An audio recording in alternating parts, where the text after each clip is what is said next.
ಮಾನ್ಯ ಲೋಕಸಭಾ ಸದಸ್ಯರು ಹೇಳ್ತಾರಲ್ಲ, ಚಿಕ್ಕಬಳ್ಳಾಪುರ ಜಿಲ್ಲಾ ಕ್ರೀಡಾಂಗಣದ ದಾಖಲೆಗಳು ಯಾರ ಹೆಸರಲ್ಲಿ ಇತ್ತು ಅಂತ ದಯವಿಟ್ಟು ತಾವು ನನ್ನ ಮನೇನೂ ಕೆಲವ್ರಿಗೆ ಯಾರಿಗೂ ಅನೌಪಚಾರಿಕವಾಗಿ ಹೇಳಿದೆ.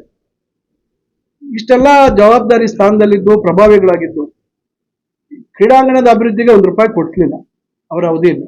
ಅವರು 10 ವರ್ಷ ಶಾಸಕರಾಗಿದ್ದಂಥ ಅವಧಿಯಲ್ಲಿ ಇರ್ಬೋದು, ಅಥವಾ 3.25 ವರ್ಷ ಮಂತ್ರಿಗಳಾಗಿದ್ದಂಥ ಅವಧಿಯಲ್ಲಿ ಕೊಡ್ಲಿಲ್ಲ.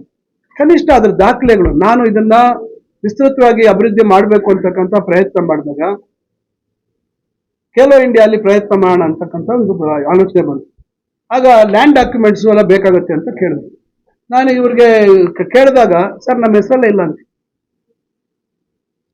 ಎಲ್ಲ ಶಾಲೆ ಮತ್ತೊಂದು ಹೆಸರಲ್ಲಿತ್ತು. ಈಗ ಅವನ್ನೆಲ್ಲ ನಾವು ಸರಿಪಡಿಸಿ ಸುಮಾರು 14 ಎಕರೆ ಜಾಗ ಇವತ್ತು ಯೂತ್ ಸರ್ವಿಸಸ್ ಹೆಸರಿಗೆ ನಾವು ಅದನ್ನ ದಾಖಲೆಗಳನ್ನ ಸರಿಪಡಿಸುವಂತ ಕೆಲಸ ಮಾಡಿದ್ವಿ. ಎಲ್ಲಿ ಆಡಳಿತ ಇವತ್ತು ವ್ಯವಸ್ಥೆ, ಯಾರು ಆಡಳಿತ ಯಾವ ರೀತಿ ಇದೆ, ಅದರಿಂದ ಇವೆಲ್ಲ ನಾನು ಉದಾಹರಣೆಗಳು ಬಹಳಷ್ಟು ಹೇಳ್ಕೊಂಡು ಹೋಗ್ಬಂದು ಸ್ವಲ್ಪ. ಯಾಕಂದ್ರೆ ಅವ್ರಿಗೆ ಮೊನ್ನೆ ದಿಶಾ ಮೀಟಿಂಗು ಕೇಂದ್ರ ಪುರಸ್ಕೃತ ಯೋಜನೆಗಳ ಪರಿಶೀಲನೆಗೆ ಮಾತ್ರ ದಿಶಾ ಮೀಟಿಂಗ್ ಅವಕಾಶ ಇದೆ. KIDBಗೆ ಸಂಬಂಧಪಟ್ಟಂತೆ ಅಧಿಕಾರಿಗಳ ಕರೆಸಿ ಅಲ್ಲಿ ಮಾತಾಡುವಂಥದ್ದು ಆ ದಿಶಾ ಮೀಟಿಂಗ್ನ ವ್ಯಾಪ್ತಿ ಒಳಗೆ ಬರೋದಿಲ್ಲ. ನೀವು ಸಂಸದರಾಗಿ ನೀವು ಜನತಾ ದರ್ಶನ ಮಾಡುವಂಥದ್ದು ಮತ್ತೊಂದು ಮಾಡುವಂಥ ಸಂದರ್ಭದಲ್ಲಿ, ಅಥವಾ ಅಧಿಕಾರಿಗಳ ಹತ್ರ ಮಾಹಿತಿ ಪಡ್ಕೊಳ್ಳುವಂಥದ್ದು ಮತ್ತೊಂದಕ್ಕೆ, ಅದಕ್ಕೆ ನಿಮ್ಗೆ ಸಂಪೂರ್ಣ ಅಧಿಕಾರ ಇದೆ, ಸ್ವಾತಂತ್ರ್ಯ ಇದೆ. ಆದ್ರೆ ದಿಶಾ ಮೀಟಿಂಗ್ ಅಲ್ಲಿ ಕರೆದು ನಿಮ್ಮ ತೆವಲುಗಳನ್ನ ಅಲ್ಲಿ ತೀರ್ಸ್ಕೊಳ್ಳುವಂತ ಪ್ರಯತ್ನ, ನಿಮ್ಮ ವೈಫಲ್ಯಗಳನ್ನ ನೀವೇ ಎತ್ತಾಕೊಂಡ್ರೆ ನಾವೇನ್ ಮಾಡಕ್ಕಾಗುತ್ತೆ?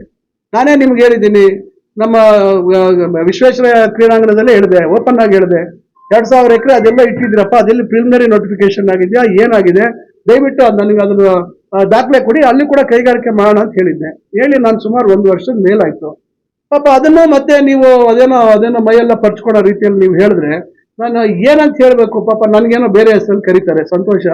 ನಾನು ಕೆಲಸ ಮಾಡೋಂಥ ಸಂದರ್ಭದಲ್ಲಿ ನನಗೆ ಏನೇನೋ ಬಿರುದುಗಳು ಕೊಡ್ತಾರೆ, ಸಂತೋಷವಾಗಿ ಸ್ವೀಕಾರ ಮಾಡ್ತೀನಿ. ನಾನು ಕೆಲಸ ಮಾಡೋದಕ್ಕೆ ತಯಾರಿರೋನು. ಅದರಿಂದ ನಾನು ಅವತ್ತು ಬೆಳಗ್ಗೆ ಅಂತಾರಾಷ್ಟ್ರೀಯ ಯೋಗ ದಿನಾಚರಣೆ ದಿವಸ ಬೆಳಗ್ಗೆ ಹೇಳಿದೆ, ಅದಕ್ಕೆ ಯಾವುದಕ್ಕೂ ಅವ್ರು ಪಾಪ ಉತ್ತರ ಕೊಡಕ್ ಆಗ್ಲಿಲ್ಲ. ಅವ್ರ ಕೈಲಿ ಉತ್ತರ ಕೊಟ್ಟು ನೀವು ಹೇಳಿ, ಕೇವಲ ಒಂದೇ ಮಾತಲ್ಲಿ ಅದೇನೋ ಹೇಳ್ಬಿಟ್ರು ನನಗೆ ಮೆಂಟಲ್ ಅಂತ. ಬಹಳ ಸಂತೋಷ, ಬಹಳ ಖುಷಿಯಿಂದ ನಾನು ಅವರು ನನಗೆ ಕೊಟ್ಟಿರ್ತಕ್ಕಂಥ ಬಿರುದನ್ನ ನಾನು ಸ್ವೀಕಾರ ಮಾಡ್ತೇನೆ. ಚಿಕ್ಕಬಳ್ಳಾಪುರ ಜನತೆ ಯಾರು ಜಿಲ್ಲಾ ಮಂತ್ರಿಯಾಗಿ ಯಾರು ಇದಕ್ಕೆ ಜಿಲ್ಲೆಗೆ ಅಥವಾ ಚಿಕ್ಕಬಳ್ಳಾಪುರಕ್ಕೆ ಏನೇನು ಯೋಜನೆಗಳು ತಂದಿದ್ದಾರೆ, ಏನೇನು ಮಾಡ್ತಾ ಇದ್ದಾರೆ, ವ್ಯವಸ್ಥೆ ಯಾವ ರೀತಿ ಇದೆ ಅನ್ನೋದು ಜನ ತೀರ್ಮಾನ ಮಾಡ್ತಾರೆ.